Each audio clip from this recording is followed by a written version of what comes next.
and I look across where the creek runs. On the other hill, there's a deer that I was in there to shoot. I called him the mess. He was a mess of antlers. There's just points everywhere. I think he had 22 scoreable points. I look across, and there he stands with a doe about a half a mile from me.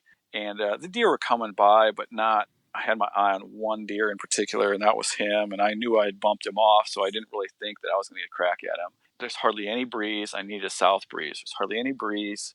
I'm starting to get hot.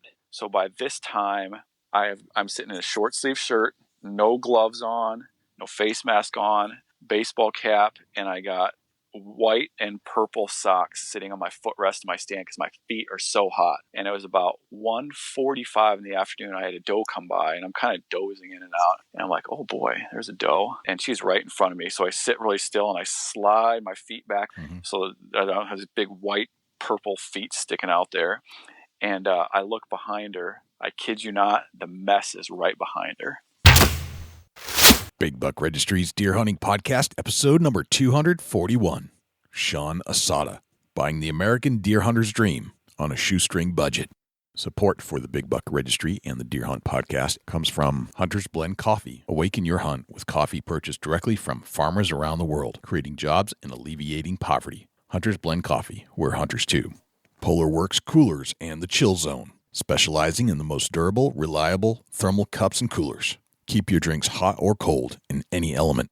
Covert Scouting Cameras, remote cameras for hunting, wildlife, and security. Morse's Sporting Goods, a full line of sporting goods without the sales tax. And Big Buck merch. You can get cool, high-quality Big Buck t-shirts, long-sleeve t-shirts, and hoodies. And show support for this podcast by visiting www.bigbuckregistry.com/MERCH.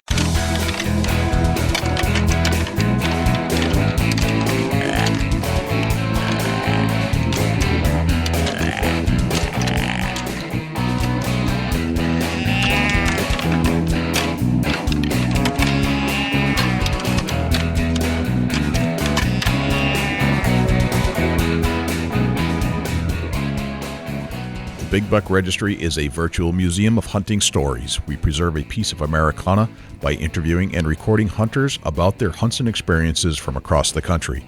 And who knows, maybe we'll learn a thing or two along the way that'll help us take our hunt to the next level.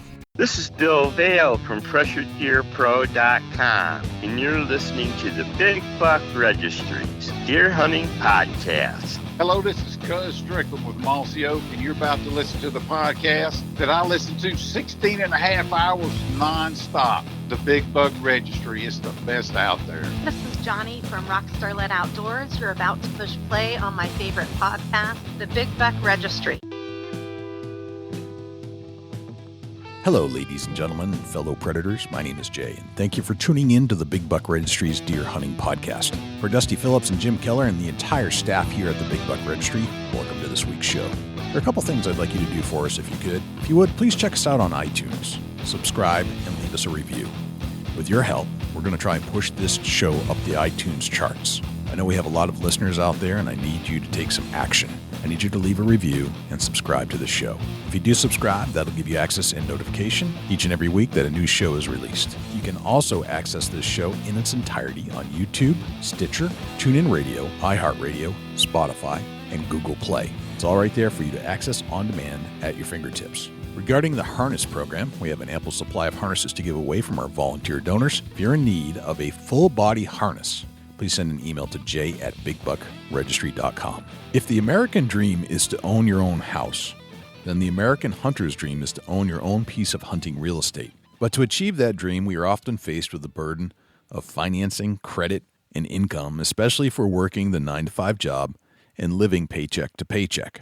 According to Sean Asada, despite these perceived challenges, Sean says you can do it. He did it, and he didn't have 2 nickels to rub together. He started with a 10-acre piece, then another 13 acres, sold those, then bought 80 acres, sold that land, and then bought 280 acres, all for himself to hunt. Sean explains how he devised his plan to own his own hunting land without breaking his blue-collar budget. We'll turn to our entire interview with Sean Asada in just one moment, but before we do, let's turn to Jim Keller for the Deer News. For the Big Buck Registry, this is Jim Keller with the Deer News. In our first story this week, Burmese python devours white-tailed deer that weighed more than the python itself in Florida. This story is from the WFTS ABC News website and was reported by Kelly Basil. Wildlife biologists with the Conservancy of Southwest Florida shared a shocking python find in Collier Seminole State Forest on Thursday. An invasive Burmese python's eyes were a little bigger than its stomach when it decided to devour a white-tailed deer fawn. Officials say pythons have been known to kill and ingest large prey, and this was a record-breaking meal. Officials stumbled upon the python with the massive prey inside. The biologists removed the python out of the wild into an open area, and the python was stressed so it pushed the deer out of its mouth. Biologists believe it is the largest python-to-prey ratio ever documented. The python was 31.5 pounds and the deer was 35 pounds, 111% of the python's mass. The findings will be published in the March 2018 issue of the Herpetological Review. The python is an invasive species, and biologists are focused on the impact the python is having across the food chain. Since 2013, the Conservancy and its research partners have been conducting research to document the invasive Burmese python's biology and behavior in Collier County, including the tracking, removal, and necropsy of captured pythons. 5 hot locations to find more shed antlers. This story is from the Deer and Deer Hunting website and was reported by Mark Kaiser. To find more shed whitetail antlers, you need to look in antler hot locations where deer will frequent or use going from one spot to another. Here are 5 top areas to snoop for more bone in your backpack. Bedding in south-facing slopes. Whitetails may spend more than 50% of their winter months bedded to conserve precious calories. That means they are likely to shed their antlers while bedded. Scour favored bedding sites in thick woodlots, willow jungles, and even cattails. Keep in mind deer may shuffle bedding sites to take advantage of south-facing terrain for warmth. Feeding areas. When winter deer aren't bedded, they are feeding. Food plots, nearby agricultural fields, and favored browse areas should top your list of places to search. If you believe that there is any mast, such as acorns left from fall, walk those areas as well. On a large agricultural field, be sure to grid the area so you don't miss any antlers hiding in the stalk. Trails connect bedding and feeding areas. Walk all heavily used trails that go between these zones. Look for trails that are now snow or mud packed.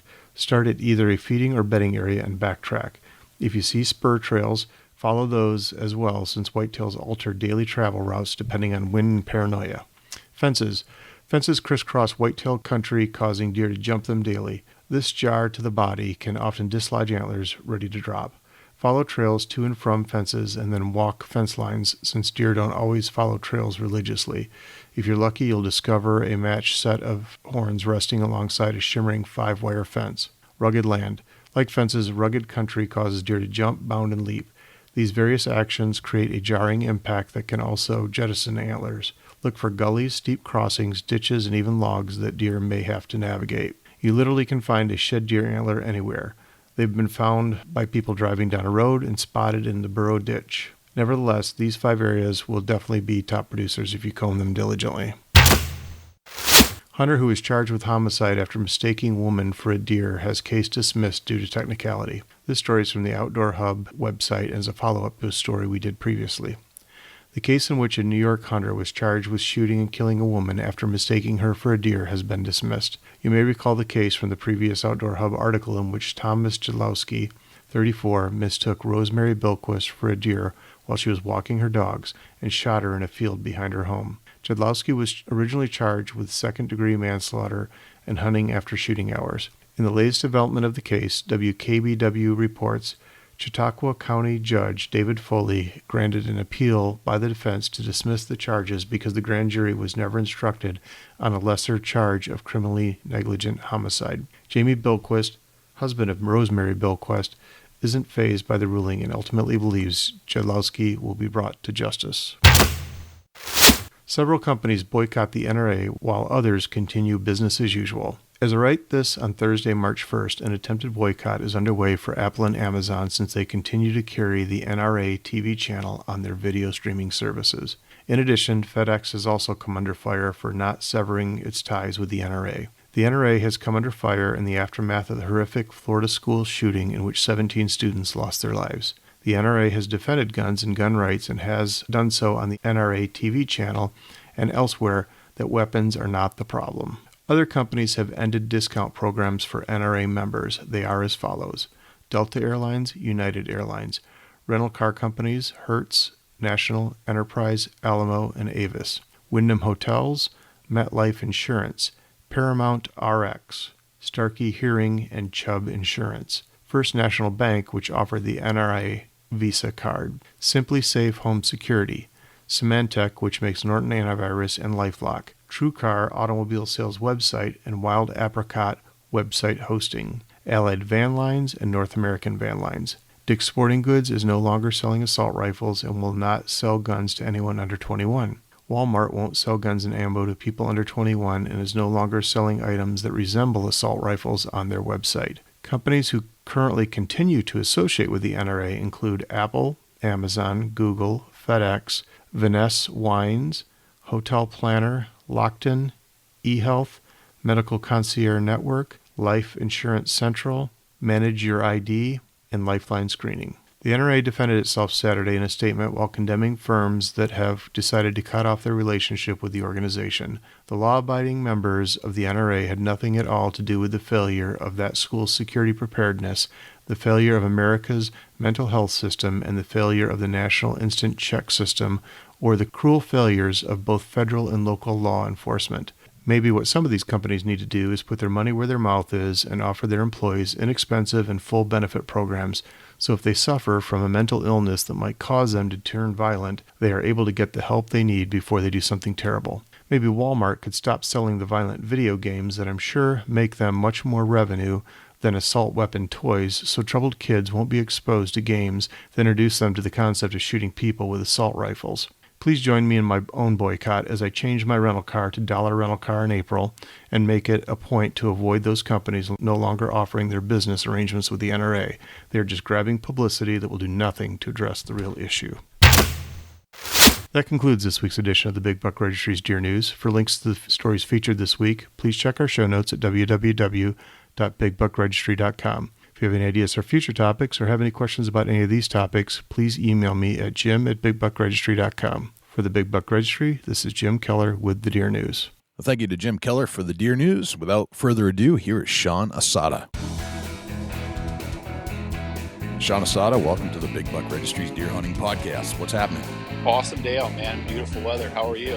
Watching snow melt, brother. It's just one of those beautiful things. Turkey season's around the corner, and I can smell it. Yeah, I've got the itch to get out myself. Yeah. But there's also, the other aspect of this, and where people are starting to think food plots and getting stuff set up, and they're No doubt. And with shed antlers dropping daily, I have an itch to get out and do some more of that too. Mm-hmm. Yep, I'm kind of coming off of my ice fishing, shed hunting, coyote hunting type thing. Not that I ever stopped coyote hunting, of course, but the early spring way of life. Yeah, absolutely. I don't coyote hunt much, but I would love to get more into it. Seeing them just drives me nuts. It gives you an itch to get out there and be like, I want to get him.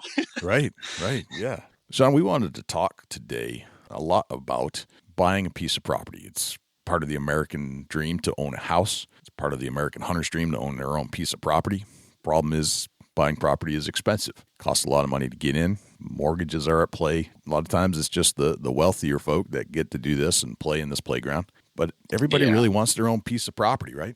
Absolutely. I mean, if you're a hunter and you think about it nearly 365 days a year, like a lot of us do, that's a dream. And it's a viable dream. It can be a goal, and it can be attained. Right. And what I think, and we're going to get into your whole story in just a second, but I think it's fascinating that none of that mattered to you, and that you found a way to get it done with short money. And as we've discussed, you didn't have two nickels to rub together, but still, and through real blue collar jobs, you were still able to buy a piece of hunting property that you call your own. Yeah. Okay. Absolutely. Right. I mean, I didn't grow up with hardly anything at all. Originally, I'm from northern Iowa. I was born in California, but I don't remember any of that because we moved to Iowa when I was very young. But then we moved to northern Iowa, and I grew up in the country. I was a single mom household, and she worked her butt off. I had a couple of brothers, and my mom provided a roof over our head and food.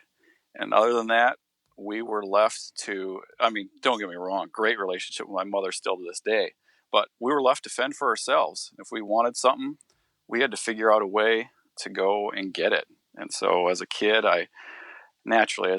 you're not in control of your thoughts as much as you are as an adult, but I just watch people out there on tractors and, the neighbors with, let's say, a loader moving stuff around. And I just could watch them all day. I mean, I'm talking little kid, kindergarten. Okay. I could just watch equipment all day. Gotcha. So was when you were a kid, was hunting like an aspect of life that you wanted to participate in, or did you have more to think about back then? It was the outdoors. I mean, okay. Granted, my time outdoors now is pretty much just hunting related, except for in the summer. We have a boat and we go out family boating, but outside of that, it was just the outdoors. I grew up in the country, so I never said I was bored to my mom. I take that back. I learned to say I was never bored to my mom because it was either, well, clean or go outside. And so I wouldn't say I was bored because I surely didn't want to clean. So I'd go outside and, I'd fish and we'd make forts and do whatever I could to be outside. It was just in me. My neighbor hunted, and that was just the seed. And I was too young, but I was just the seed that was planted that I just want to get out and hunt. And that's kind of where it developed. Okay. Was there an influence in your life that got you into hunting other than watching your neighbor? And what's your earliest recollection of a hunt? My earliest recollection of a hunt was I wasn't even in kindergarten. I was probably 4 years old, and parents were still married at the time. And my dad hit a buck with his car and just destroyed his car. And that thought was like, man, you can go out and like hunt these things? Like you can really go and shoot them and you can get one of these things and eat it? Yeah, I want to do that. Yeah, I want in on that. Yeah, exactly. Right. It's crazy. I mean, some kids are born with family members that hunt, parents that hunt, and they don't really get it in their blood. Right. And myself, I didn't really have too much hunting directly influenced on me, but I wanted to do it anyway. Right. Yeah, and I can relate. My grandfather was a hunter, but he didn't hunt a ton when I got to know him. He was a little older and wasn't nearly as active. He'd go out, but he'd take me fishing a lot when I was a really young kid. That was his thing. As you can envision, introducing a kid to the outdoors, you take him fishing first, typically. And then you introduce a BB gun, then you start to introduce some hunting later when they can start to understand some of the other concepts. And assuming that you can overcome the boredom aspect of what hunting could bring to a kid. Yeah. Right. Yeah. I mean, or an adult. Or an adult for that matter. Yeah. If you're not seeing game, which is to a kid, that's what I'm here to do. But to an adult, there's many other aspects to that, whether it be just pure peace and quiet, and removed from daily life, to actually I need the adrenaline rush. So So there's a lot of different aspects to hunting, but my dad wasn't much of a hunter, so we didn't go. But there was always, I had a couple friends that always got to go, and they'd tell us the stories about how they get on their deer hunt. I was so envious of how I wasn't doing that. So I begged my dad to take me, but I never got to that level that they seem to be able to actually kill a deer and hold the antlers and feel the fur and got the deer. And I always wanted that, but my dad just wasn't a hunter, and my grandfather. You nailed it, right? Yeah, I wanted a piece of that. Yeah, and that was early on, right? Yeah, I had friends that hunted, and coming from, by the time I got in third, fourth grade, when my other friends were going out hunting, by that time, a single parent household, and my mom was working all the time, and rightfully so. I mean, paying bills is number one, and I had friends that go hunting, and I was just so jealous, and I wanted to figure out a way to go and do it. Right. And eventually that came along. Right.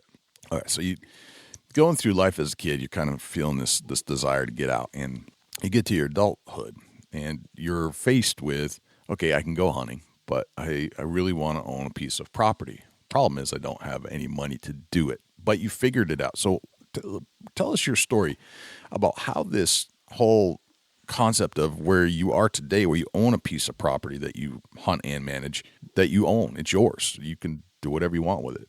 Where did that story begin? It really starts off as a kid. If you want something, you have to figure out a way to get it. And some people are, and this is awesome. I don't downplay it one bit on what people can do with their lives. Sometimes people are born on third base in the major leagues, and we can't do anything about it. Kind of like sitting at a poker table. Mm-hmm. So you work with the cards that you are dealt. So I just thought, you know what, I've got to, and granted this, it wasn't so philosophical, but I've got to figure out a way to get this done with anything in life. And I remember filling out FAFSA information for college and college applications and scholarship applications and trying to figure those things out. I was just in a household where if you wanted something, you had to figure out how to do it. And so that is even going through college. At junior college, I wasn't, eventually I did go to a university, but I was not going to a university right off the bat. I saved money and I worked full time over the summer for a manufacturing plant. And the first year of college, I drove back and forth to a community college. I took 16 credit hours, which is not too crazy. I think 12 is officially full time. And those 16 credit hours I took on Monday, Wednesday, and Friday. Okay. And I had to drive 50 minutes to go to class. And so it just came down to work ethic. And I'd work from 6 a.m. to 4:30 p.m. on Tuesdays and Thursdays, and then work from 6:30 a.m. until noon on Saturdays.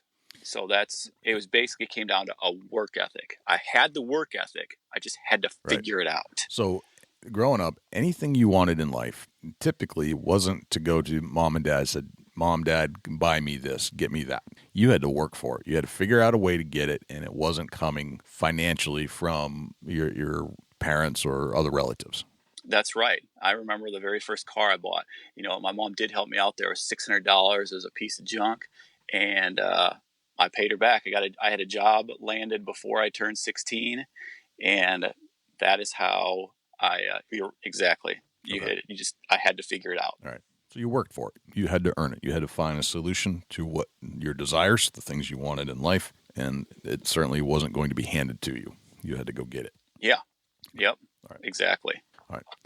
So so it started way back, obviously, and that you knew you were going to have to work for it, but still you had to figure out that I want a piece of my own hunting land, not just a house, not just a place to live, but a hunting property. And that, to a lot of people, that's like a luxury item. That's disposable income. That's well beyond what most people would normally do. Mm-hmm. However, there is a priority where, if you make that a priority in your life, that you institute it into your life. Yep. When did that become your goal? It had been, so getting out, working full time after I graduated and got a full time job. We bought just a small, modest house, my wife and I, and, below our means. I'm always a guy about living below your means because you got to save for a rainy day. You never know what the future holds. Right. So we just had a small, modest house. And when it comes to money, it's always one of two things. It's either an income problem or it's an outgo problem. Right. So if you've got the outgo problem handled, living below your means, pinching pennies, you're already working a full-time job, maybe your girlfriend, your wife's already working a full-time job, you possibly have an income problem. So, and we had good jobs. There's no doubt about it. I mean, they weren't six-figure jobs by any stretch of the imagination. Mm-hmm. It's just we had nice, stable jobs that we could count on. As long as we did a good job, we know our jobs would be there. Okay. So I decided, hey, I need to make some more money if I'm going to have down payment for some land. Okay. And we're already saving every month. All right. That old adage, pay yourself before you pay your bills. Put money in savings. Right. And then live off the rest. Right. And I want to illustrate here that, and maybe I'm wrong, but you're not a financial planner by trade. This is not your job. No, not at all. Okay. I'm just a tight wad and a figure outer. Okay. All right. Yet I'm hearing that these lessons that I would often hear from a financial planner. So you figured this out on your own probably because of the way you grew up, right? Yeah, you're right. When you're forced to do something, when you're backed into a corner, you've got to figure your way out. Well, you got two choices. You could sit there in that corner, or you can figure out how to get out of that corner. Okay. All right. Right. All right. So you buy a modest house. You have average incomes. You have Yep. two incomes going in your household, living below your means, and this is your strategy for your finances in your household. Yeah. Even to this day. Even to this day, you live this. You live and breathe this lifestyle. This is what you do. And the jobs you have are not 6-figure income jobs. It supplies your household what you need, yet still doesn't really sound like there's a lot of extra income to go buy your dreamland so you can have your hunting area all to yourself. Right. No, there wasn't. So, I had to figure out a way to bring in some more money. Okay. All right. So how'd you do that? Well, opportunity, you have to have your eye open for opportunity. It's kind of like buying a vehicle. I mean, it could be as simple as, let's say, a Chevy Cavalier. You don't see opportunity until you keep your eye open for it. And so you buy your Chevy Cavalier, or you buy your S10 truck. Well, once you see them and you buy one, you see them all over the place. Right. And that's the way opportunity is as well. And so I had an acquaintance that had a auto dealer's license. And here in Iowa, that gives, if you have an auto dealer's license, you get access to special auctions. Right. Okay. So what you're talking about is the reticular activator. Once you're aware of it, you see it everywhere. Yeah, exactly. Okay. Yep. And so he had a dealer's license and he bought wrecked vehicles. And so I asked him to find me a wrecked Toyota Tundra. And he's like, tell you what, here is the auctions I have access to. We typically used online auctions. And here's my username, here's my password. Just throw me a bone if you find one you like. Okay. So I found one I liked, and it was wrecked. And believe it or not, while it was in the body shop getting fixed, he had access to a couple body shops that worked at a pretty reasonable rate. So while I was in the body shop getting fixed, I saw this ad in the local newspaper, a guy looking for a Toyota Tundra. And I thought, So I ran to what I was going to have into this truck for money. And then I looked to see what the market had for Toyota Tundras out there. And I was like, I think I can make some money on this truck. So it came out of the body shop and I drove it for a few weeks. I called the guy. Hey, did you find a truck? No, still looking for one. As a matter of fact, I've got one. I'd consider selling it. So I sold it and made some money on it. And I thought, I want to do a couple more of these. Okay. All right. And that's what I did. And so the guy that had the dealer's license, he helped me find a vehicle here and there that I was looking for. And then I had a body shop that I'd pay the guy to fix them at a reasonable rate. And you got to be smart about it. Just like anything else, you want to know where the demand is. Mm-hmm. So I bought vehicles that I would like to drive myself. And so it's not like I even bought 24 of these things, and turned them over and sold them. It was just, I bought a few of them and made a few $1,000. Well, that few $1,000 went straight to savings. Yeah. And that helped. And then he got a job opportunity because he had, this dealer's license on the side with another guy. So he had a job opportunity. He took the job out of state. I no longer had access to those auctions, but I still needed some extra money. In the meantime, we're saving money every month. Got a few $1,000 we've put into savings from the vehicles. And I decided, I need to get a part-time job.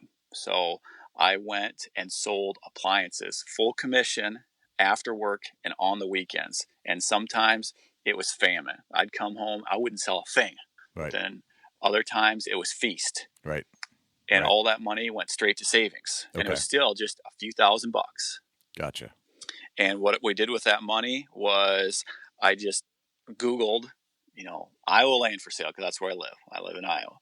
Iowa land for sale, and looked through a few websites and my wife and I decided, it was on a weekend, it was Saturday, Sunday, we're going to drive down here, we're going to look at a couple properties. And they were small. I mean, the properties for sale were, 9 to 20 acres. And so we drove down there, had a few thousand in savings. Granted, we drove down there just looking. And by the time we left, we had an offer on a piece of property. Okay. And that is how the first one got bought.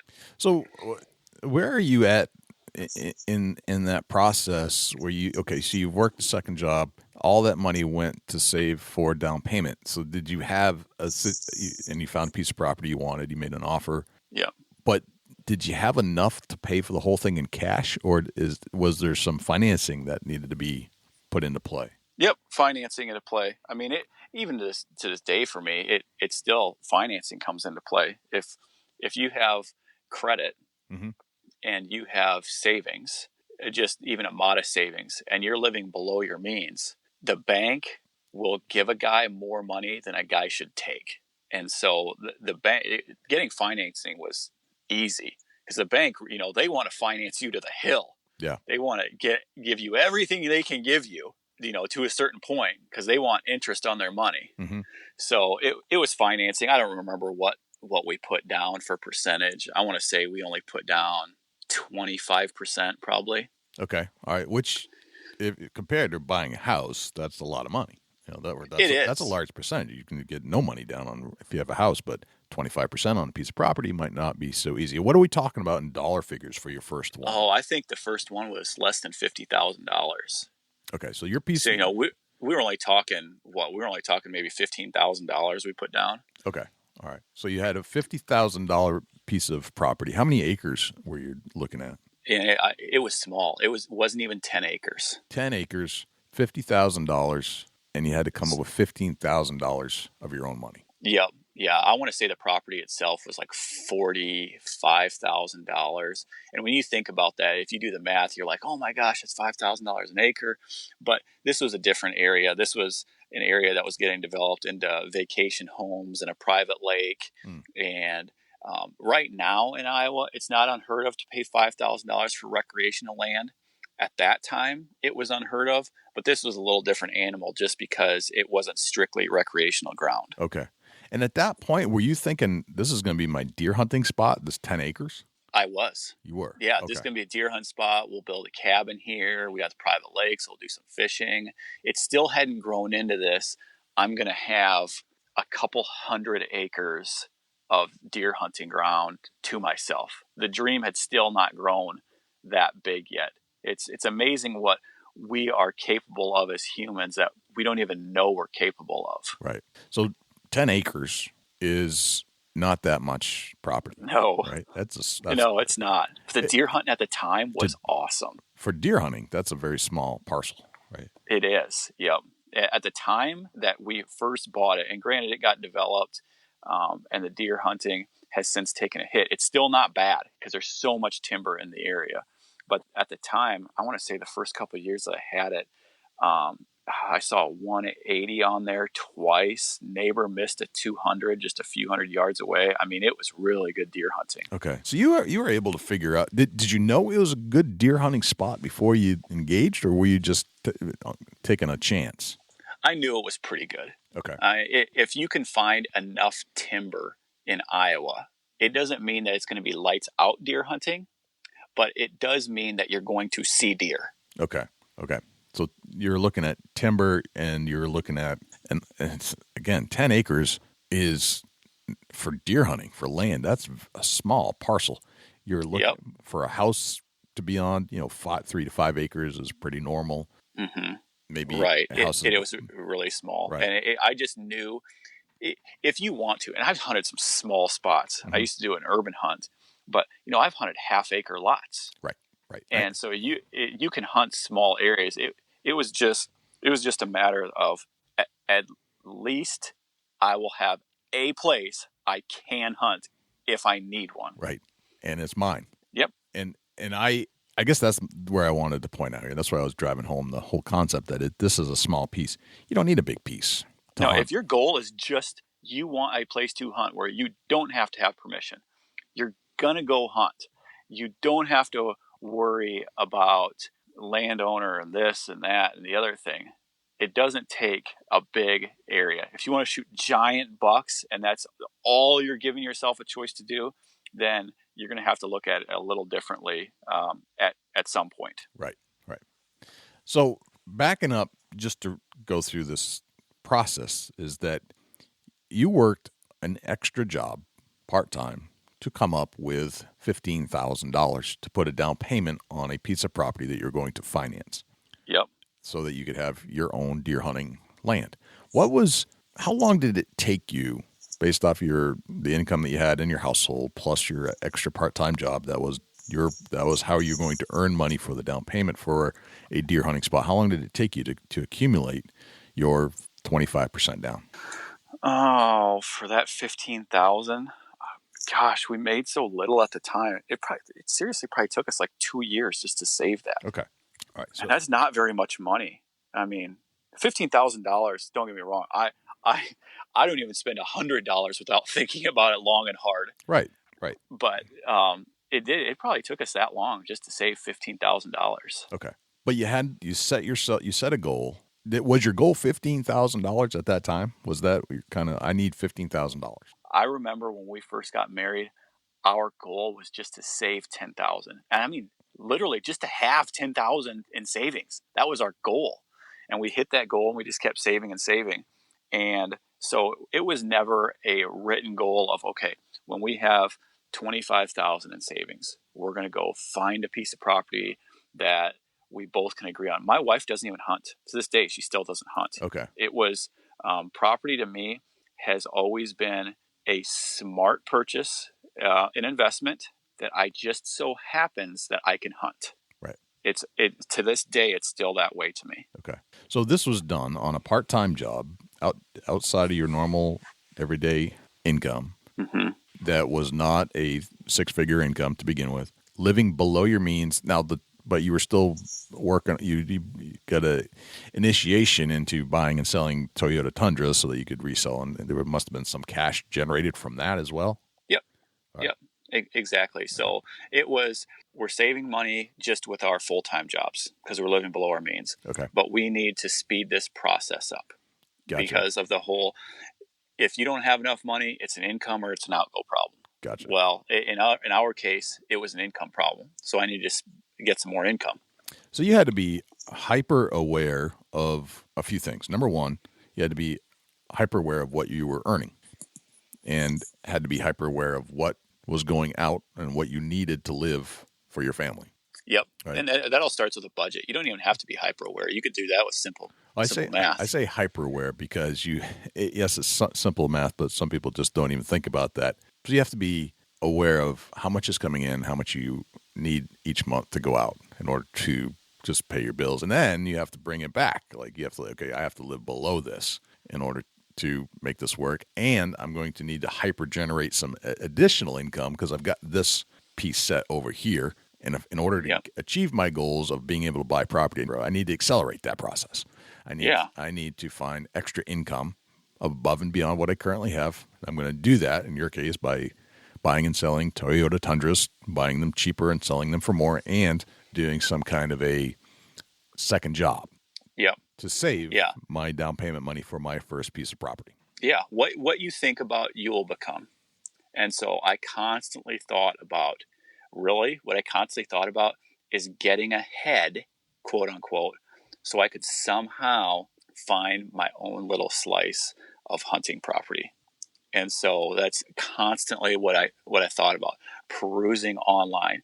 You know, I'm positive you have hundreds, if not thousands of listeners out there that hop online just to look at properties, just to dream. And that is awesome. Right. That's where it all starts. Right. So you get your first piece of property through a financial plan of your own, not as a financial advisor set you out or set forth for you, just your own plan. What did you, what was next? Okay. You got the money, you get the loan.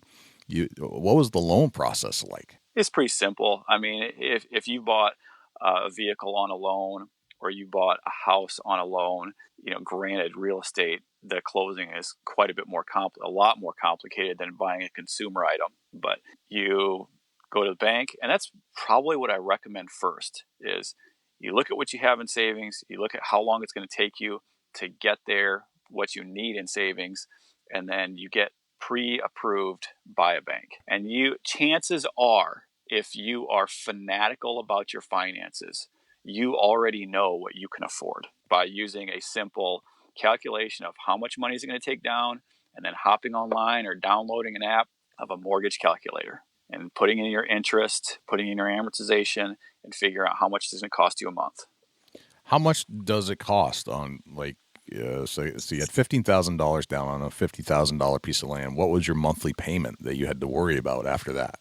I don't even remember. I want to say it was around $400 a month at the time. And it was, our lives changed so much. I want to say that it was on a balloon. It was like a 5-year balloon. So you can usually get lower interest rates when you do something like that. And people always think about, well, what am I going to do in 5 years if interest rates take off? And that's a valid question to ask. I haven't worried about it because my life has changed so dramatically in the last 10 years. It's changed so dramatically in the last 5 years. I don't typically worry about it too much. I'm just like, okay, what's my interest rate going to be locked in for 3 years or 5 years? Okay. And I'm not saying that's a good idea. I'm just saying that's what I've done. Okay. So you weren't too worried about the interest rate or the terms that you were receiving. Yeah, I was interested. Yeah, I mean, I was because the bottom line monthly, that's what I cared about. I just wanted to make sure that my interest rate was going to be locked in for at least 3 years. Okay. Because our lives, with standard of living, and we get raises, and hopefully, if you've got kids, your daycare payments are going to go out the window once they go to school, and so. Usually dispensable income goes up as long as we don't change our standard of living or get into further debt. Okay. All right. So you have a term of a balloon, which I believe means that you're going to need to pay that off at some point down the road. A balloon means that they're going to call for the balance. Yeah. Usually what a bank yes, that is, if you're getting down to the nuts and bolts of it, that's exactly right. Usually the way a bank looks at it is they're going to refinance it with me in 5 years. Right. All right. So they're looking to probably recast that at some point with you down the road. So, right. But the point is that you've made this purchase. You have terms that work within your household budget, and you're now the proud owner of a slice of hunter's heaven, right? Yeah. You now are part of the hunter's American dream, where you own a property that you can call and maintain and manage yourself as you wish. Yeah. Run cameras on it, throw out some clover seed, rake it in with your old garden rake. That's exactly what I did. All right.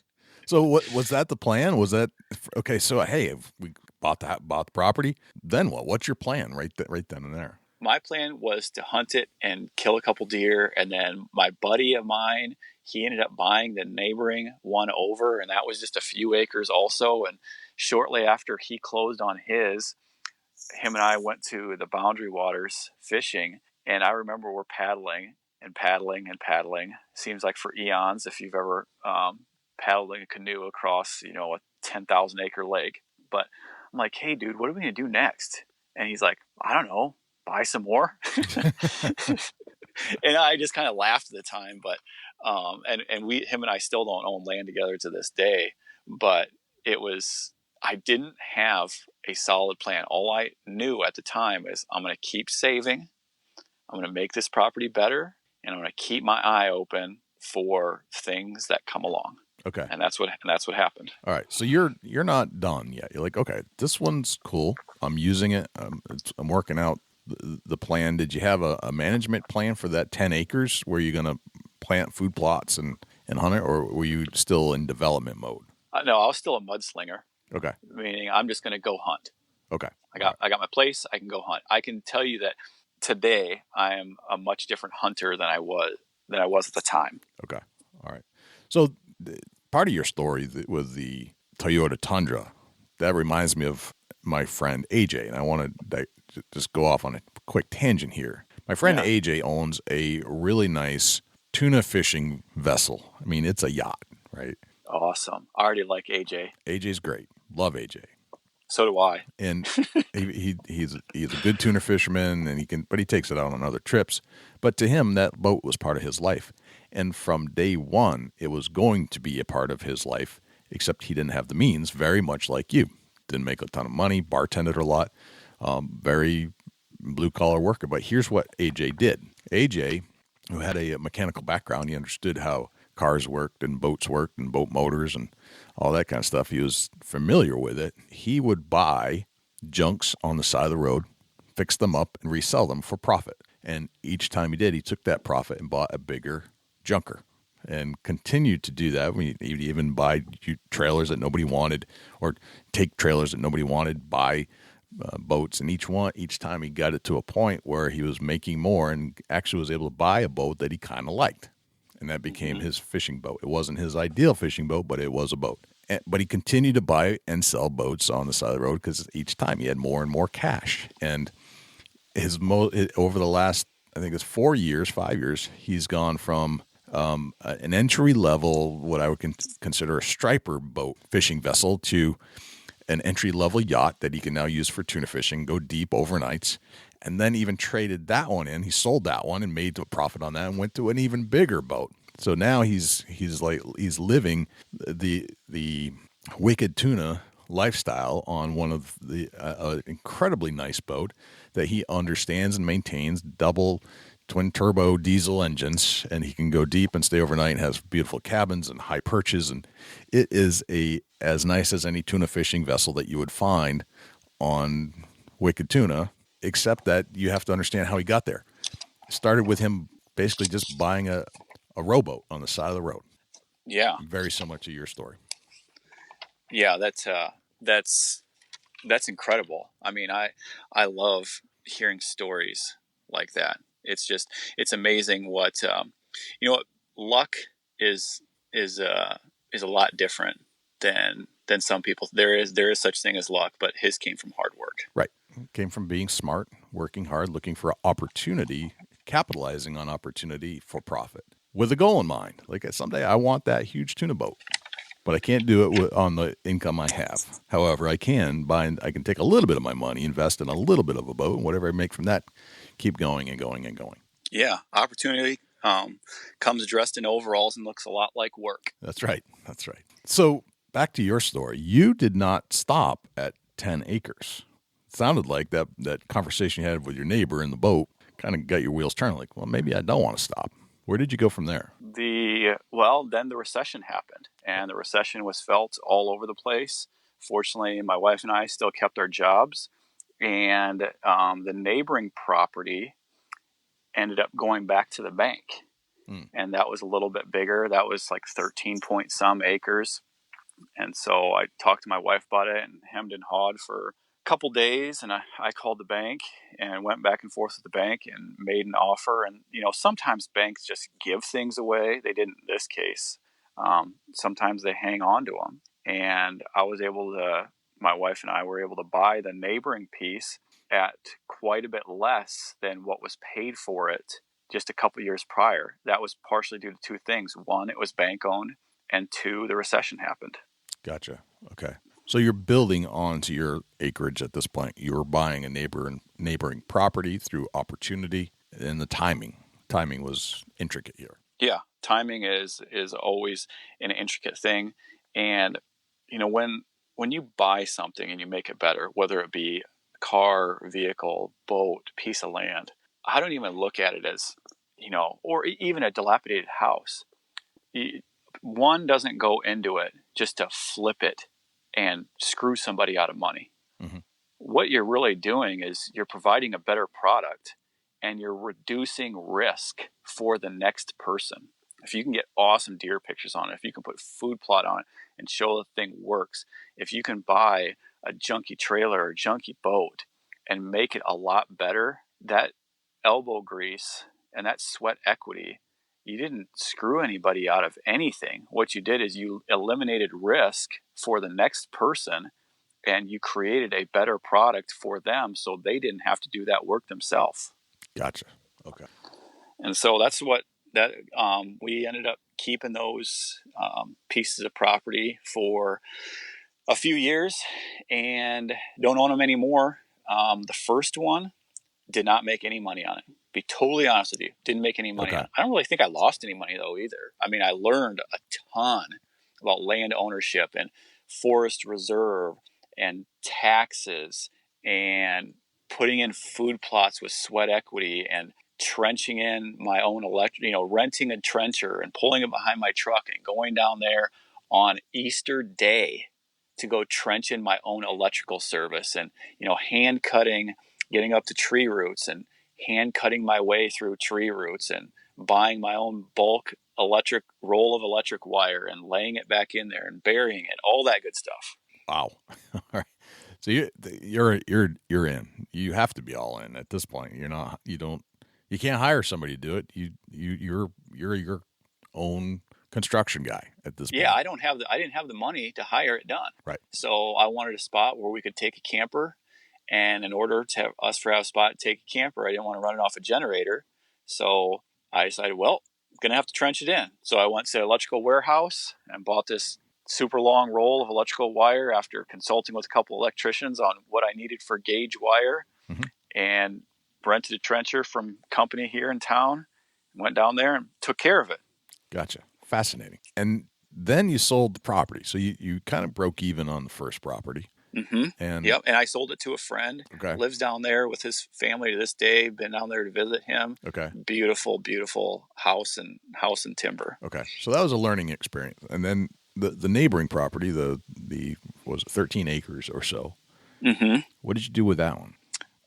Put a food plot on it, hunted it some more, and sold that one, and made a little bit of money on that one. I mean, I don't even think, I'm positive we didn't even make 10 grand on that.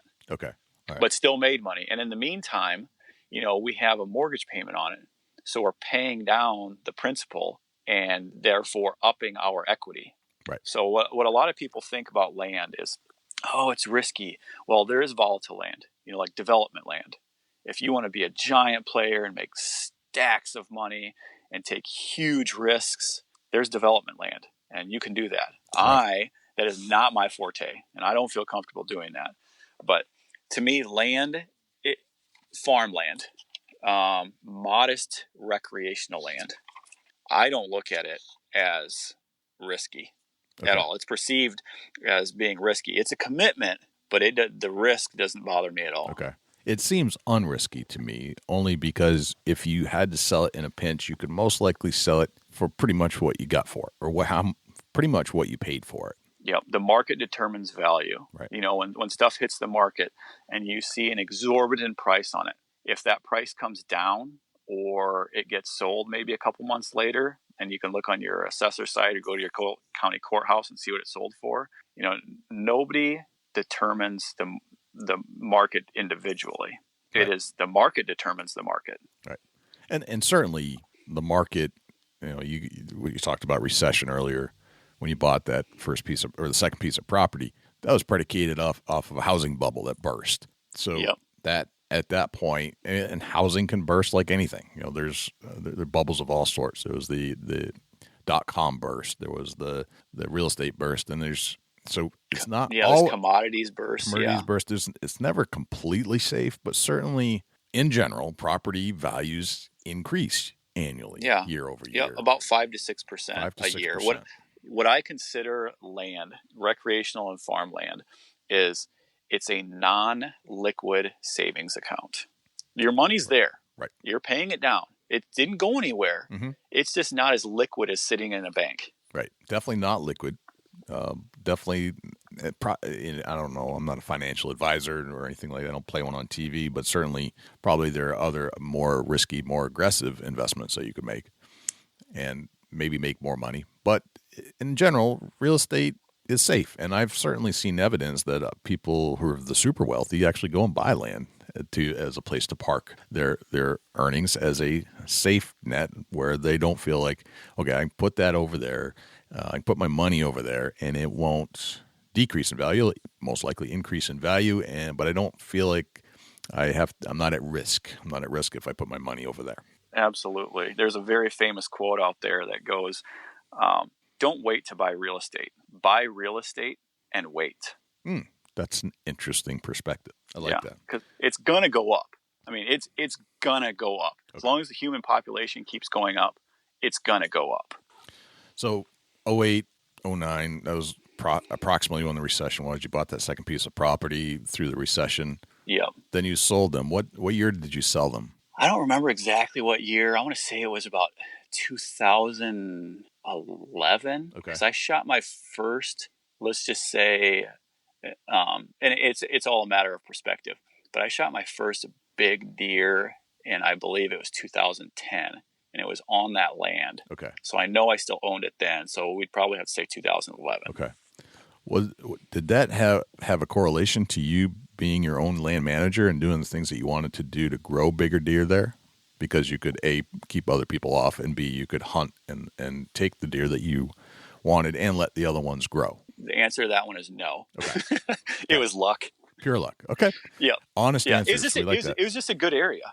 It was a good area. Right. I mean, if a guy still wants to go shoot a 140-inch deer, even though there's a lot of pressure in that area, I could go and do it. Anybody could. And it's not even me. A guy could go and do it. Gotcha. All right. And you have to ask the question because your mind kind of, so, well, did you have something to do with it, owning your own property? And the answer is, in your case, no. It was just pure luck. So that it's important, I think, to illustrate that even though you own your own piece of property, it doesn't necessarily mean that you're going to grow bigger deer there, but you happen to take one that you think had really not a whole lot to do with it, which is important to understand. Yeah, exactly. So, all right, so you sell the second piece of property. You've sold the first piece of property. Now you don't own any land at that time, or at least I don't know if you did. You didn't say you bought any, but so no, you no longer have your own piece of property to hunt. What happens after that? Do you end up buying more land? At that time, to this day, I still hunt a lot on permission. Okay. I still hunted on permission then. I'm positive I still hunted public ground then. So at that time, no, did not own any quote unquote hunting land. Okay. I got into the urban hunt where I live to kind of feed that need of continuing to have a place to hunt and more places to hunt. My wife and I wanted to build a house. The recession hadn't quite come back yet. Mm-hmm. So immediately after that, now keep in mind, this whole time, I'll say it one last time, this whole time we're still saving money, living below our means. All right. So, gotcha. And we're paying down the principal on that land. So we're saving money, paying down the principal, sell it. Savings is growing because we're still saving. We sell it, we have more equity in it, more money goes back into savings after selling it, pay a little bit of capital gains, and now you had some money that came from the sale of the land. In other words, you had your equity that you, by paying down your balance, plus you had the increase in value that on the second piece where you buy it or you sold it for more than what you bought it. So you've got you got some dollars coming out of this one that goes into your savings at that point? Yep. Okay. Exactly. That's right. All right. And does that become the land fund? That's like when I decided to do this again, that's where that money's going. Not at that time. It was just, we just had a savings. It was kind of like the no touch savings. Gotcha. And granted, we have touched it for things, but that's pretty much what it was the no touch savings. Okay. Long-term savings is what you'd call that. All right. You got to think long and hard to clear the money out of that place or out of that account before it's going to sit there until you have a very good reason to remove it. Yeah, exactly. Okay. All right. So then what? So then, my wife and I wanted to build a house, and building a house, is a really, really bad idea if you want to keep your savings really high. But we did it anyway. So, but the recession hadn't come back yet. So I've always kept my finger on the pulse. And there was an area in the town that we lived in, and I thought if that area ever gets developed, I want to buy a lot down there, over there, not that far. So I drove down the street right as soon as it was put in, and there was a lot at the end of the street, kind of in a cul-de-sac area. And like I said, hadn't bounced back from the recession yet. And we bought the lot that our house sits on today. And we bought it at at market price at that time was, just, market price. But then the housing market started coming back, and it's doing well right now. It took off in value. And I've always done more. I've always felt like I've had two jobs. My schedule is very, very rigid. If you want to be a dad and still get ahead, you got to have a rigid schedule. Mm-hmm. And so I've always done at least a couple of things. A couple of things as in my full-time job and then something extra. And so bought the lot that our house sits on, and I decided, you know what, I'm going to general contract our house. Now, I don't mean physically frame it, but I was what you would call the builder of sure. it. Yep, the GC. Right. Yep, yeah, handle all the inspections, and there's so much that goes into building a house, from floodplains to efficiencies to, picking out fixtures and ceiling fans that people fight over. Mm-hmm. That's child's play. Right. It's just, it's no big deal doing that stuff. Gotcha. All right. So you decide to build a house. Where is where's the property at this point in your head? As far as I need more hunting property to own, is that in play? It's still in my head, and at this time, it took me about 5 months to general contract the house, and so during that time, I was a zombie, and buying more land was not quite on my mind at that time. Okay. So got the house knocked out, and then the appraisal came back and was like, oh my gosh, this was totally worth it. Because I knew what I had into the house. Right. And then I saw what it appraised for. And now, and the savings took a hit, of course. Mm-hmm. But, we get in the house, and now we're back into building savings mode. Okay. Hard. Building savings mode, building savings back. And I was hunting a place on permission, and gorgeous place. My friend owns it right now, as we speak, but he didn't own it at the time. And so I loved it. It was beautiful. It was good hunting. And I talked to my wife. I'm like, hey, I'd like to buy that piece. You think we could figure out a way to buy it? Mm-hmm. So I hit the owner up, and he didn't want to sell it. So then a few months goes by, and I still loved the piece. I still love it to this day. And I was going to call him. I remember it was a Tuesday night. We're on a bike ride. I'm like, hey, you remember so-and-so? And it's like, yeah. I'm like, I'm going to hit him up again, see if he'll sell it. And I kid you not. We came back from riding bikes with the family that day. Mm-hmm. I had a voicemail on my phone. Hey, Sean, this is so-and-so. Just give me a call when you get a chance. Mm-hmm. I call him back. True story, Jay. True story. I call him back. It's like, hey, I think I'd like to sell you that property. And wow. Yeah, it was awesome. I mean, one of God's blessings. Right. And so, it was kind of it was a bummer when he said no, but in hindsight, it's probably good, because we still needed to save some money to figure out how to come up with a down payment. Right. But it's a heck of a lot better, right, than just saying, he'll never sell it to me. Or not even having the conversation, because you planted that seed. You were a desirable buyer. Like, you really wanted to own that property, and you just threw it out there, and it stuck in his head as, if I do sell this property, he's going to be the first person I call. Yep. For that opportunity. Yeah. One thing about life, you got to have a willingness to outwork others and a boldness to take that risk.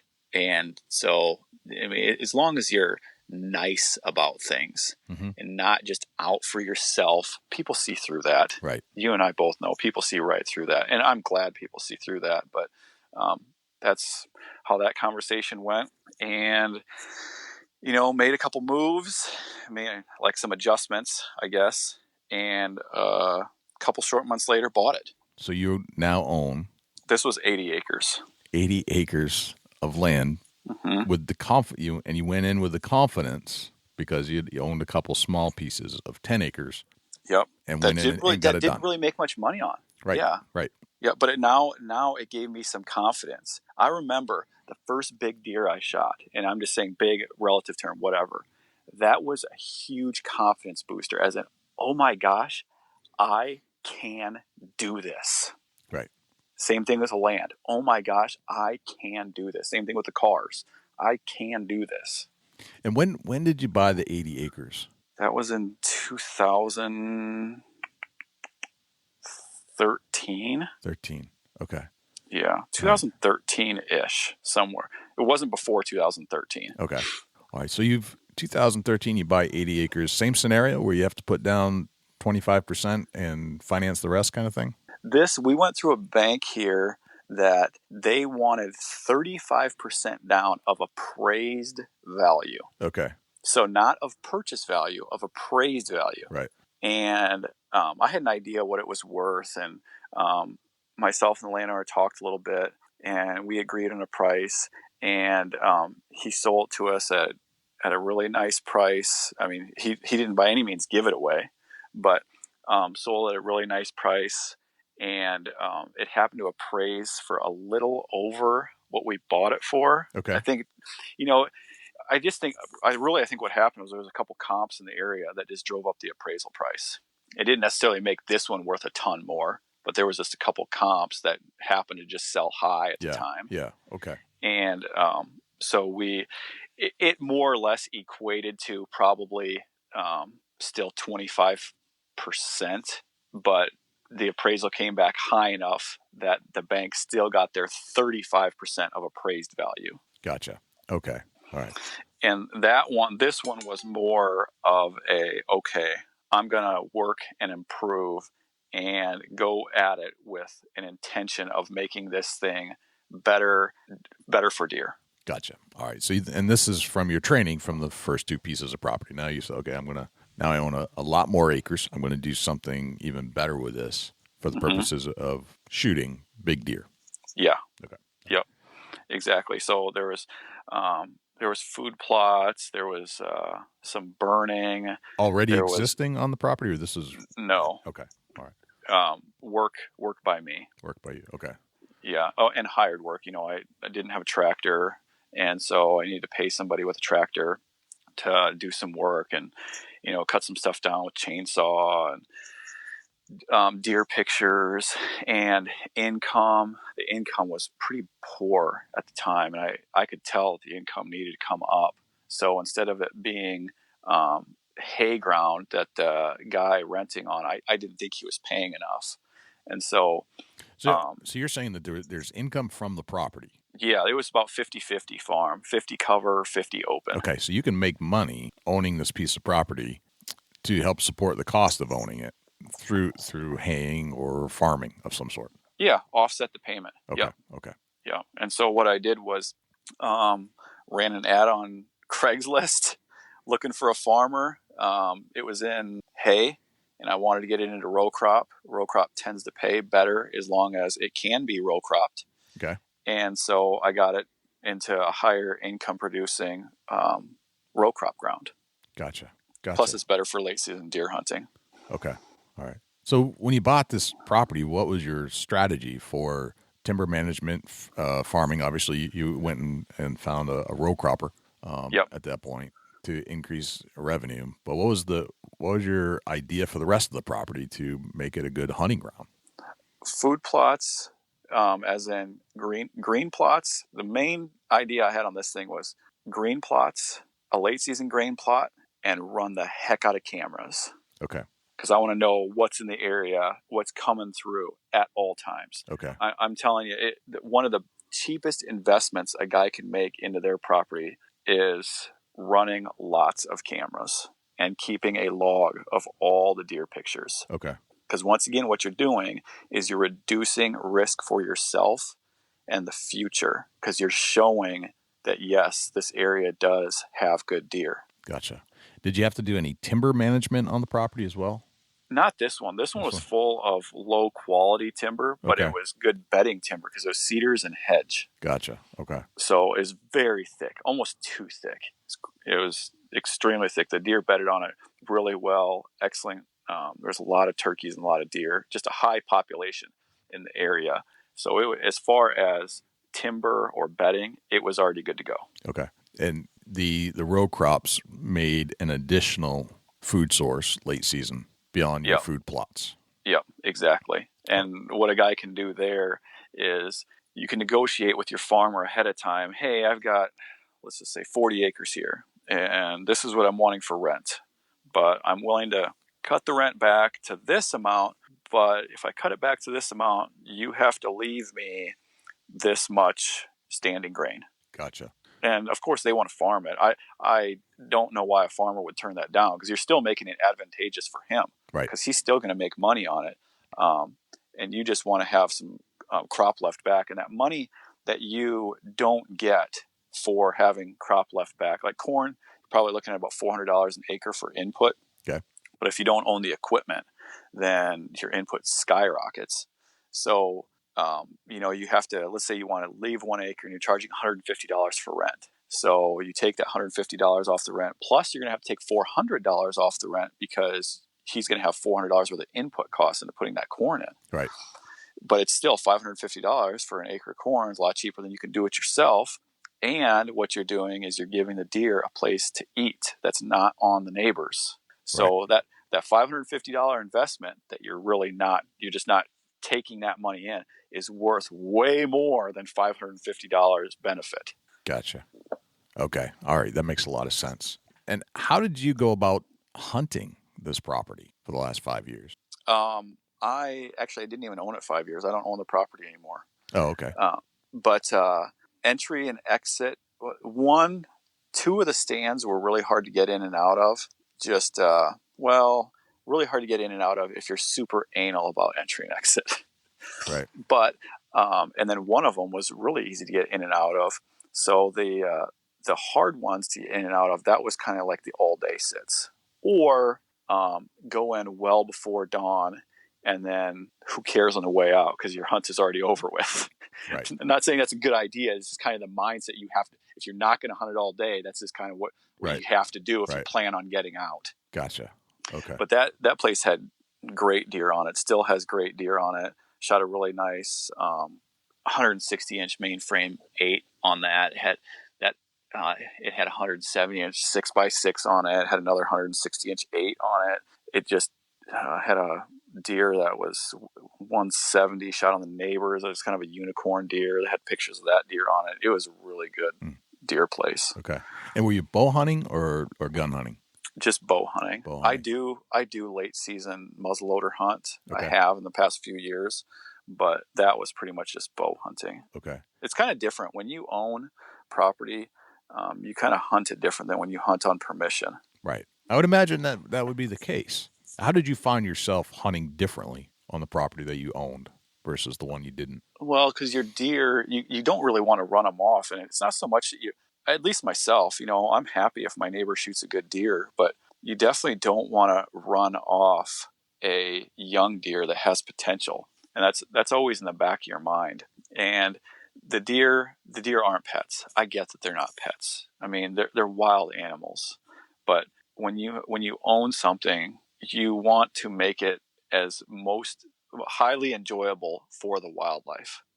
People kind of bash tree huggers, and I'm not quote unquote a tree hugger, but if you look at how I go about habitat things, I kind of am a tree hugger, because I know I want to make habitat phenomenal and great and good for wildlife and good for the trees and increase the value of the trees by doing TSI.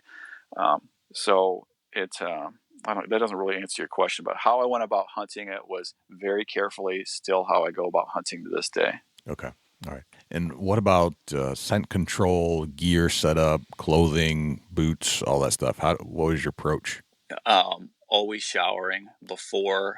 Like one stand that I had, for instance, I had to walk all the way across the crop field, or when I hunted on permission, it was alfalfa field.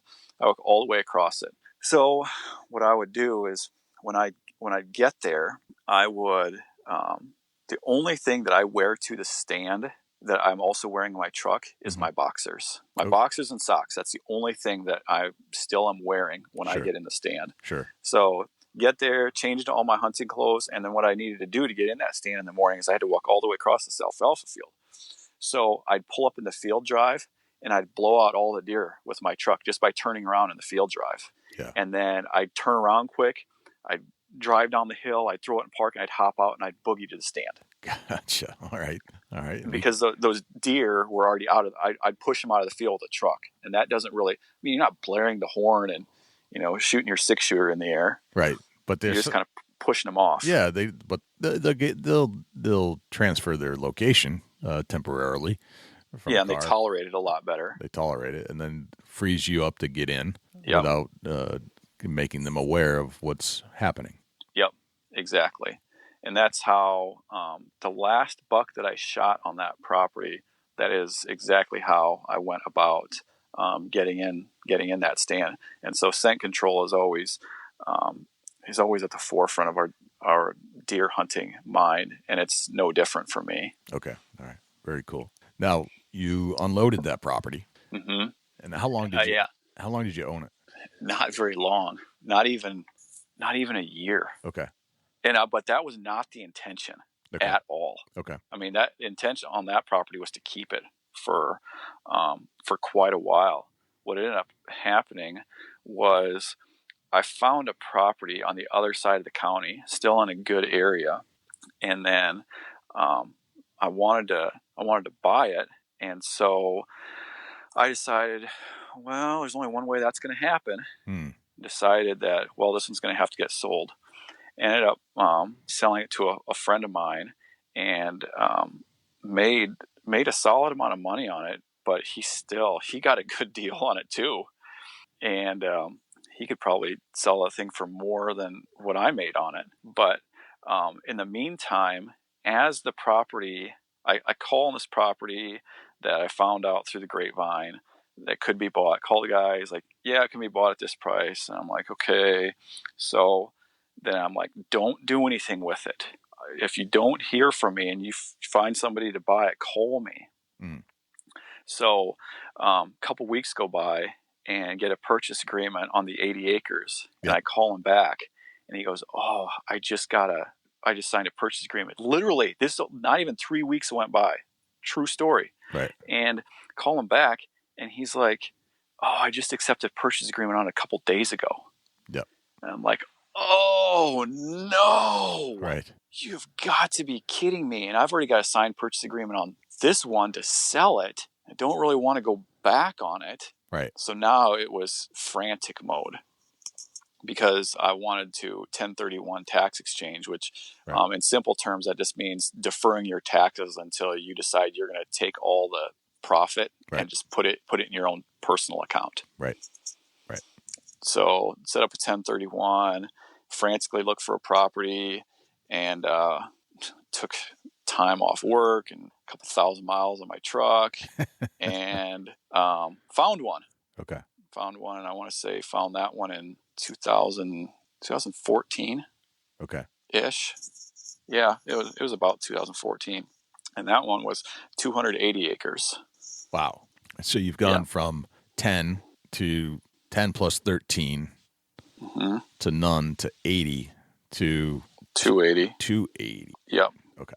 Yeah. And that one had to, that one hurt buying that one. That one was pretty painful. Right. I'm sure the price tag is going up at this point. Yeah, substantially. Right. But you know what? It's always been an investment that I can hunt. Right. That's always. I always think about that. This is an investment that I can hunt. It's my non-liquid savings account. Right. Gotcha. So, do you end up buying the 280? Yep. Own it right now. Thinking about selling it. I'm going to take a risk selling it though. It is so good hunting. It's really good. All I mean, in the past handful of years, 174, 180, and a 183. It's good. Yeah, it's real good. So does the workload increase as the acreage increases? Does the cost of carrying it increase, both in mortgage dollars and in upkeep? Absolutely. Okay. Yeah, it does. I mean, just to have a farm, you have to, you got to pay your property taxes and pay your mortgage and deal with the NRCS and FSA. And granted, you could just let it sit there. There's as long as you paid your bills, you could just let it sit there.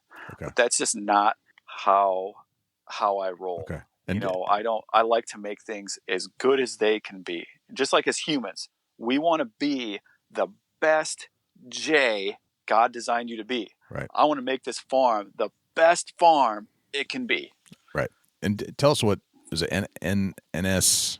NRCS. That's the local government. It's your county office. It's Natural Resource Conservation Service. Okay.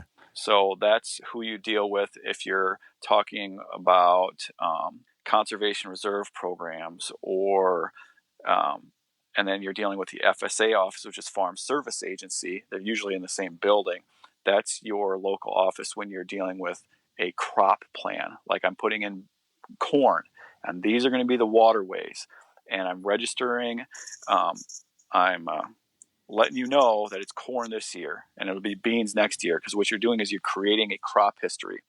Because if you want to put something in CRP, you have to have crop history. You can't just have a weed field and go to the local office and be like, hey, you need to pay me to put this in CRP. It doesn't work that way. You have to have the crop history there to show that you've been working the land and using the land for crops. Okay. And you want to have the crops there so you get into the CRP program. Yeah. And the CRP program is they pay you to not farm, as I understand. Yeah. Okay. Yeah, they give you a cost share to plant it, and that's what I did with this farm. Is it was cropped, and I wanted to get it into CRP, but not all of it. Okay. CRP income tends to be a little bit more than you can get out of rent, which some farmers don't like because it's more enticing to put into CRP than to let a farmer rent it. Right. But the contract is usually 10 or 15 years long. So then by the time you get to the end of the contract, typically the CRP rent is just a hair below what you could actually rent it for. Okay. So it usually ends up evening out. The nice thing about CRP is you get paid for your habitat. Right. Rather than that habitat only being there 5 months a year and then coming out and now the habitat's gone. Gotcha. Okay. And were there other income revenue producing activities on that 280 beforehand, or you're still in design? No, the only revenue on this farm was crop ground. Okay. So it's crop ground. Yep. Gotcha. So now that is not the case. Now it is CRP income, and then the crop ground income is really, it's pretty much non-existent because there's only, I say there's 18 acres there of croppable ground, and farmer farms 16 of it. But what I do in lieu of rent is he has to leave me standing grain in lieu of rent, and he can harvest the rest. Okay. So after the 280 is CRP'd out, does the income, is it a loss every year, I guess is the question. Do you end up actually losing money to own the property, or does it break even? Well, the CRP, that has a substantial amount of, that takes a big cut out of the mortgage payment. Okay. But it does not cash roll itself. Okay. All right. It still costs me money every month, but it does not fully cash roll itself. Okay. Makes it easier to swallow, but it's not 100%. Oh, yeah. It makes it way easier to swallow because the CRP income is almost $28,000. Wow. Okay. Yeah. So now, since I'm telling you that it still doesn't cash roll itself, imagine what kind of loan that is. Right. Right. Okay. So that's 20, and that's 28,000 a year in CRP income. Okay. Yep. So you're looking at 20. So it's you get more than $2,000 a month. So your mortgage, if you're still paying out, is going to be more than that. Yeah. Yeah. Exactly. And it's very, another one of those mortgage calculator things. And if you want your payment to go down, you just got to put down more money. Good point. Or find a smaller property. Right. But it's always locked in. The value in the house, or not the house, the land itself will appreciate or depreciate based off of market conditions, and it will ride independently of how much you owe. Like they're not connected in any way. Right. Exactly. One of the biggest things I like about land is, first of all, if you just let it sit there, you're still looking at, let's just say, a 6%, give or take a percent. You're still looking at a 6% appreciation. It might be 5, might be 7, just depending on the year. But you can also force appreciation by making it better. Right. And that's probably one of the biggest ways you can get appreciation out of a land. Is this thing it wasn't really what you'd call a deer farm. It was a crop field. It was a crop farm with about 110 acres of timber. Right. Since then, I have put CRP in. You can get different kinds of CRP programs. And this one, I think I could have 10 grass seeds per square foot. So I spent extra money on Canlo switchgrass, Cave and Rock switchgrass, big blue stem, and Indian grass, which are all late warm season grasses. And those stand up better against snow. And it costs more money though, but it was cost shared. So they'll give, I don't remember what the cost share was. It was like 75% of the seed to plant it they paid for, but I went with a more expensive seed blend and worked with a seed company to give me a better seed blend, so it would stand up better in snow. So I had bedding in the winter, not just in the timber. Right. I have a turnip plot, I have a grain plot, I have 3 clover plots. These are all things that I've put in. Dozer work. I have a buddy with a dozer. He's worked on the drive. He's worked on a creek crossing.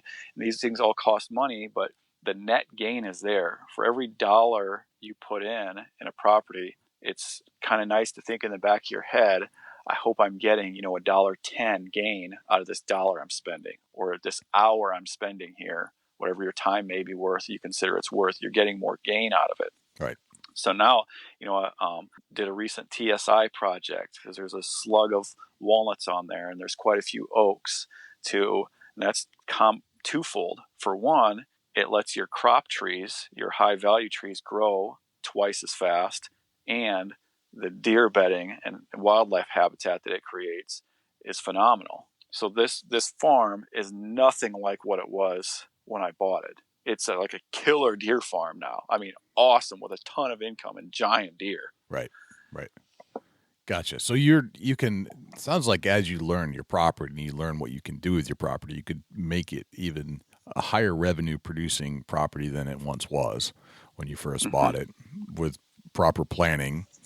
And the other thing that kind of pops into my head is that if you were to own this property for a certain number of years, understanding that if there were no bubble and you had an average appreciation of 6% per year, using the power of 72, which says that the value will double every so many years if you divide it by the interest rate that it receives. Yep. If you own this property 12 years, it would be worth twice what you paid for it in 12 years. Yeah. And think about if you pay the property off and let's say you pay it off in 15 years. I mean, you have a stack of net worth sitting there. Right. Yep.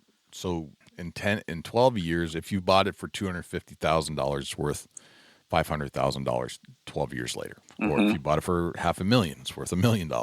It's an extra $500,000 in value. You can sell that, have $500,000 that you can now roll into another property, for example. Right. That's exactly why the whole don't wait to buy real estate. Buy real estate and wait. Right.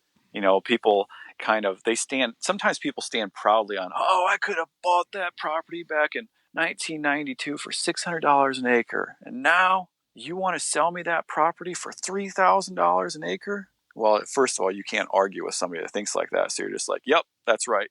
You got it, buddy. But you got to think about it. I mean, think of all the work you've done. Think about just the appreciation that it's gained on its own. And you know what? It's not going down any. People talk about, I'm going to wait for property to come down a little bit. Well, that happened on commodity-driven ground. Right. That is a very feasible option. On deer hunting ground, really the only way, and it can happen, the only couple ways it's going to go down in price is if the deer get wiped out, which can happen. So you got to be wise about where you buy, or a huge hit to the economy. Right. So as long as you buy right, you don't have to typically worry about that. If you're paying twice market value, then the economy and the deer herd are going to make a huge difference if there's an impact there. Right. Gotcha. Fascinating story from just a dream when you're a kid to owning 280 acres of well-managed huntable deer land today. Yeah, and anybody can do it. I am absolutely no genius at all. Not even close. We could take an IQ test, and it's beyond likely that many of your listeners are going to score higher than me on an IQ test. And I'm okay with that. Right. But what I will do is there's so many people out there that also have a work ethic. And I'm one of those guys that I might not have the best work ethic out of everybody, but I have a better work ethic than most. Right. I have a friend, he owns thousands of acres. He didn't even buy a house before he bought his first farm. He lived in a studio apartment, owned $1 million farm, and he lived in a studio apartment. And to this day, I think him and a couple brothers, they have about $3,000 or 3,000 acres of land. Phenomenal. And he's only a few years older than me. Right. That's awesome. It can be done. It's just a matter of, and I love helping people do it. I mean, it's just, right. I'm crazy about land. That's cool. What a great blueprint to make this happen for yourself. All yeah. right. And this is coming from a shower after work guy. There's two kinds of jobs, not white collar and blue collar. There's the shower before work job and there's the shower after work job. That's a good point, man. It's a good point. I think we've got a lot of listeners that are the shower after work kind of guys and gals. Yeah, so, and they can do it. Right. And it's fun. You know what? That's another thing. You can force appreciation and it's fun. Paper investments, although they've done really well, like the S&P, what did it do in 2017? Did it do 22, 24%? Phenomenal investment. Phenomenal. Right. And it's awesome getting those sheets in the mail, seeing what you got, but it's not as fun as deer hunting. Very true. Very true. All right, Sean, you got to tell us a deer story from one of your pieces of property and let us know how it went in detail so we can kind of live it too. The current farm that I own, I was hunting. It was November 9th. I remember rut days like the back of my hand. So it was November 9th. I was sitting up by the cabin in a stand and I could see across the farm, and there was a bunch of deer running over across the farm in this area. And I said, I got to get out of the stand. But in order for me to get out of the stand, I got to hop out, walk a half mile plus. Gosh, it was probably 3/4 of a mile back to my truck and go and get in this other stand. So I go back, I boogie back to my truck, hop my truck, go and drive through the gate to the other end of the farm. And I'm on my way, and it's another half mile back to the stand I want to get back to. So I'm walking back there and I look across and I got my camera with me, like picture, not trail camera, not phone camera, but like a nicer high zoom camera. And I look across it's where the creek runs. On the other hill, there's a deer that I was in there to shoot. I called him the mess. He literally looked like a mess of, nice. Yeah, he was a mess of antlers. There's just points everywhere. I think he had 22 scoreable points, but I look across and there he stands with a doe about a half a mile from me. And I'm like, you've got to be kidding me. So I'm like, well, I'm here. I got the day off. Going to go and hunt anyway. So I go and I crawl in the stand and I'm on my phone so much things darn near dead because I'm so bored. And the deer were coming by, but not. I had my eye on one deer in particular, and that was him. And I knew I had bumped him off, so I didn't really think that I was going to get a crack at him. And there's hardly any breeze. I needed a south breeze. There's hardly any breeze. I'm starting to get hot. So by this time, I'm sitting in a short sleeve shirt, no gloves on, no face mask on, baseball cap, and I got white and purple socks sitting on my footrest of my stand because my feet are so hot. But I've refused to get out of the stand. So at 1, and I ended up shutting my phone off because I almost ran the battery out. And it was about 1:45 in the afternoon. I had a doe come by, and I'm kind of dozing in and out. I had a doe come by, and I'm like, oh boy, there's a doe. And she's right in front of me. So I sit really still, and I slide my feet back behind my knee boots. So I don't have this big white, purple feet sticking out there. And I look behind her. I kid you not, the mess is right behind her. Gotcha. I'm like, oh my gosh. I tip my head down so my bill is kind of covering my face. and I draw back, and he comes in front of me, and I stick him. And keep in mind, I had a buddy bugging me to get out of the stand. Let's go for lunch, because he was having a slow day too. And I'm like, no, I'm not getting out. And I stick him, and he goes running up the hill, and he tips over.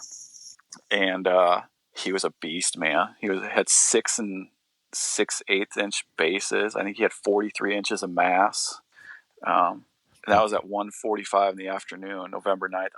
It took everything I had to load that deer in the back of my truck. It took me multiple tries, and I work out every day. I mean, I like lift weights, and I don't mean like cardio lift weights like my wife does. I'm talking like, I lift heavy weight kind of guy. Right.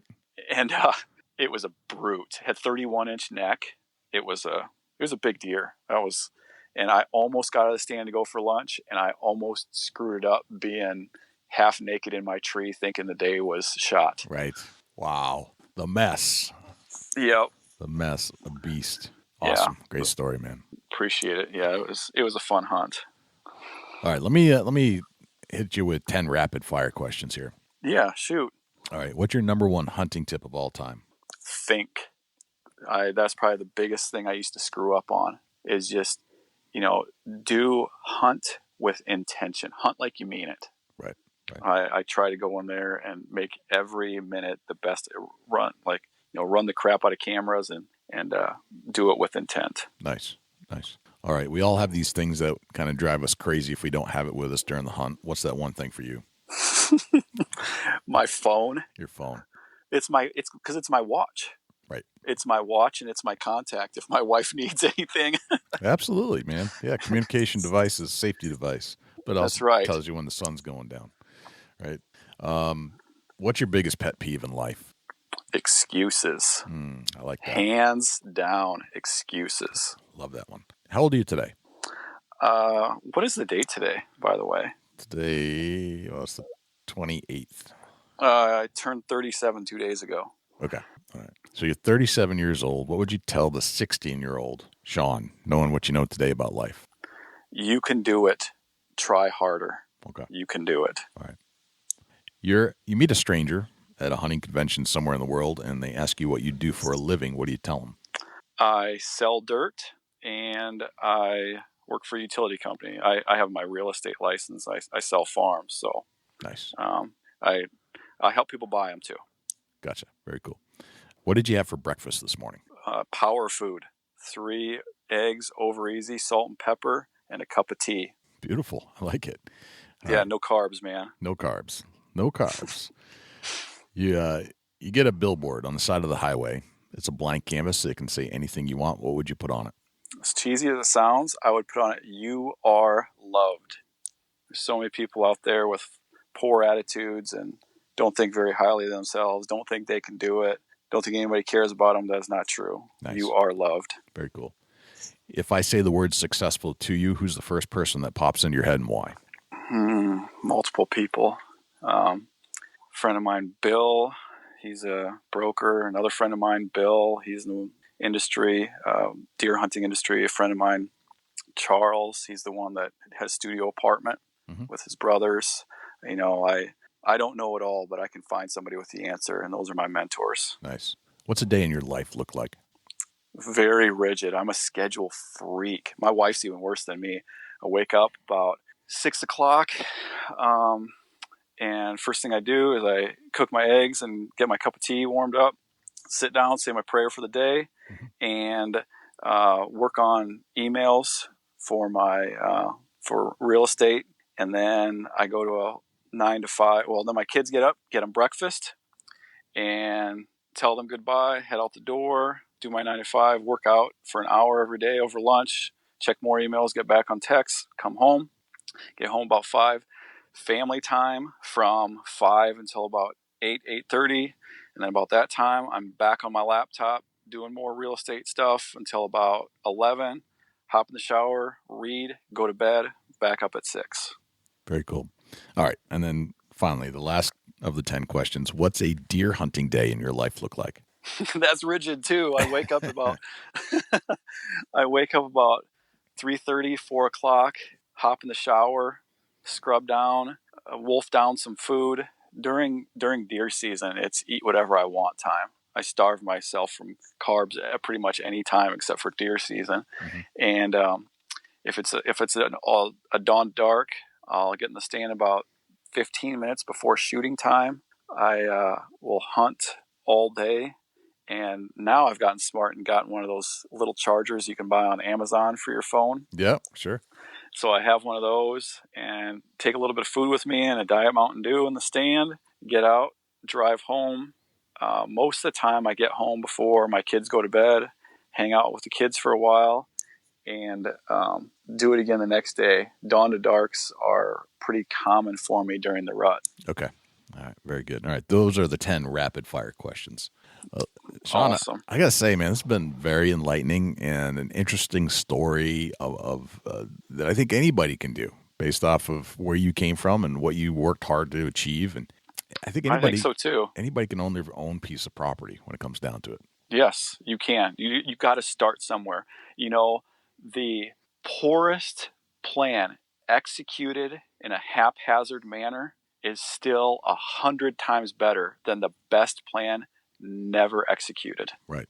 Words of wisdom right there. Very nice. Yeah. So let's say, for example, we didn't cover enough in our hour and a half that we spoke about owning deer property. Yeah. What if there are other questions that come out of this and people have need more answers? Where can we find you? I love helping people. IowaLandman.com, Iowa spelled out, landman.com, or Sean, SEAN, at IowaLandman.com. Very cool, man. Well, I appreciate you coming on the show and stepping in the studios here and filling us full of great knowledge that I think lots of other people will be contemplating now that they've heard this show. Jay, I have to tell you, the pleasure was all mine. I really appreciate it. It was a lot of fun talking to you. I appreciate Sean Asada stopping by the studios to fill us in on his journey that he's been on, buying his own piece of hunting heaven on a shoestring budget. Definitely takes financial discipline, a plan, dedication, but as you can see, Sean did it. So you could probably figure it out too if you follow his model. You got to have some drive and be willing to sacrifice those little day-to-day things in order to have that one piece if you're living paycheck to paycheck. So I appreciate Sean once again for coming on the show. Dusty, do we have a Chubby Tines tip of the week?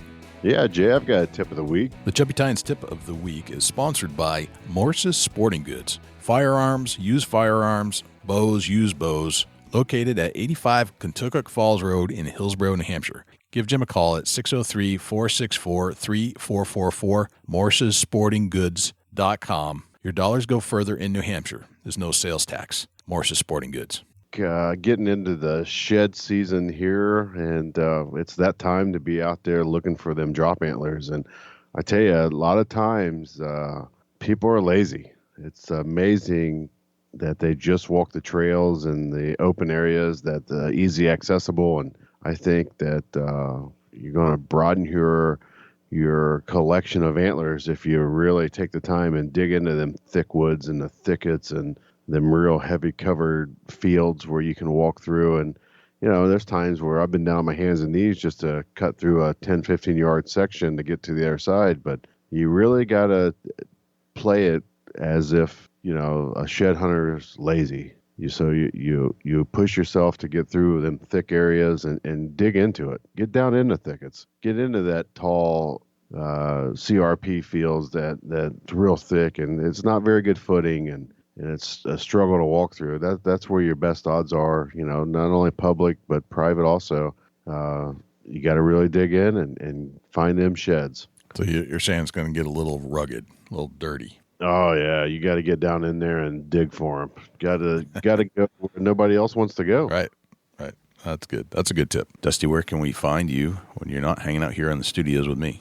Shoot me an email, dusty at bigbuckregistry.com. You can look me up on Instagram and Twitter at Chasing Antler, Facebook.com/Chubby Tines Outdoors. Jay, where can the people reach out to you when you're not on the mic? Likewise, you can shoot me an email, jay@bigbuckregistry.com, and you can visit us on Facebook, facebook.com/bigbuckregistry. We're also on Twitter, which is twitter.com/bigbuckregistry. We're also on Instagram, instagram.com/bigbuckregistry, and YouTube, which is youtube.com/bigbuckregistry. On YouTube, you can listen to all of our podcasts in their entirety. As far as videos are concerned, it's a boring video, but the audio content is there, so you can actually listen to our podcast. You can also listen to all of our live shows that we've done on Thursday nights when we do them, and we've gone back and re-interviewed a lot of our previous guests we had on the show just to put a face to a voice, let's put it that way.